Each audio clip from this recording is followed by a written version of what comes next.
ಎತ್ತರ ಮಿತಿಯನ್ನ ಉಲ್ಲಂಘನೆ ಮಾಡಿದ್ದಕ್ಕೆ ತೇರಿನ ದುರಂತಕ್ಕೆ ಕಾರಣ ಅಂತ ಈಗ ಜಿಲ್ಲಾಧಿಕಾರಿಗಳು ಒಂದು ವರದಿಯನ್ನ ಕೊಟ್ಟಿದ್ದಾರೆ. ಮೊನ್ನೆಯಷ್ಟೇ ಸರ್ಜಾಪುರ ಹೋಬಳಿಯ ಹೊಸಕೂರು ಗ್ರಾಮದಲ್ಲಿ ಮದ್ದೂರಮ್ಮ ದೇವಿ ಜಾತ್ರಾ ಮಹೋತ್ಸವದಲ್ಲಿ ನಡೆದಂತಹ ಒಂದು ತೇರಿನ ಸಂದರ್ಭದಲ್ಲಿ ಆ ತೇರು ಏನಾಗಿತ್ತಂತಂದ್ರೆ ಗಾಳಿಗೆ ಆ ವಾಲಿ ಬಿದ್ದು ಹೋಗಿತ್ತು.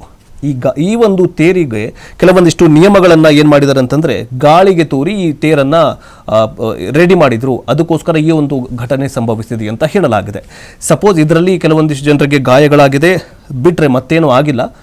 ಅದೃಷ್ಟವಶಾತ್ ಯಾವುದೂ ಪ್ರಾಣಹಾನಿ ಸಂಭವಿಸಿಲ್ಲ. ಘಟನೆ ಸಂಬಂಧಿಸಿದಂತೆ ಹೆಬ್ಬಗುಡಿ ಪೊಲೀಸ್ ಠಾಣೆಯ ಪೊಲೀಸ್ ಇನ್ಸ್ಪೆಕ್ಟರ್, ಸಬ್ ಇನ್ಸ್ಪೆಕ್ಟರ್ಗಳು ಮತ್ತು ಸಿಬ್ಬಂದಿಯ ವಿರುದ್ಧ ಶಿಸ್ತು ಕ್ರಮ ಜರುಗಿಸುವಂತೆ ಜಿಲ್ಲಾ ಪೊಲೀಸ್ ವರಿಷ್ಠಾಧಿಕಾರಿ ಜಿಲ್ಲಾಧಿಕಾರಿಗಳೇ ಪತ್ರವನ್ನು ಬರೆದಿದ್ರು.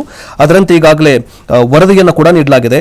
ಏನಿದೆ ಅಂತಂದ್ರೆ ಜಿಲ್ಲಾಧಿಕಾರಿಗಳ ವರದಿಯಲ್ಲಿ 80 ಅಡಿಗಿಂತ ಹೆಚ್ಚು ಎತ್ತರದ ತೇರು ನಿರ್ಮಾಣಕ್ಕೆ ನಿರ್ಬಂಧ ಹೇರಲಾಗಿತ್ತು. ಆದರೆ 80 ಅಡಿಗಿಂತ ಹೆಚ್ಚು ಹೈಟ್ ಎತ್ತರಕ್ಕೆ ಇದೆ ಈ ಒಂದು ತೇರು ಅಂತ ಹೇಳಲಾಗಿದೆ. ಅಧಿಕಾರಿಗಳು ಗ್ರಾಮಸ್ಥರೊಂದಿಗೆ ಸಭೆ ನಡೆಸಿ ನಿರ್ದೇಶನವನ್ನ ಕೂಡ ನೀಡಲಾಗಿತ್ತು.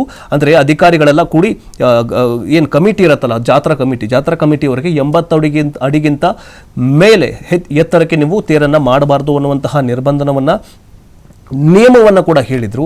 ಆದರೆ ಅದನ್ನು ಮೀರಿ ಇವ್ರೇನು ಮಾಡಿದ್ದಾರೆ ಅಂತಂದರೆ ಎತ್ತರವನ್ನು ಹೆಚ್ಚಿಸಿದ್ರು. ಆದರೂ ಕೂಡ ನಿಯಮ ಮೀರಿ ತೇರಿನ ಎತ್ತರವನ್ನು ಹೆಚ್ಚಿಸಿದ್ದ ಗ್ರಾಮಸ್ಥರು ಈ ಒಂದು ದುರಂತಕ್ಕೆ ಕಾರಣವಾಯಿತು ಅಂತ ಹೇಳಿದ್ದಾರೆ.